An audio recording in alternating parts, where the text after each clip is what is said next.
Hello everyone, this is Mr. TECHFOX here and welcome to a brand new video. Today, in this video, I'm going to show you how you can delete, remove or uninstall Docker from your Mac OS. If it helps, please consider subscribing to this channel. So first of all, you have to click on the Finder icon and here you have to click on this Go icon and you have to choose Applications folder. And now you have to find Docker. So this is the Docker. Now I want to remove it.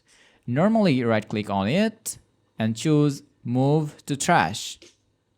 Now you have to open the trash and click on this empty option and click on this empty trash to remove it permanently.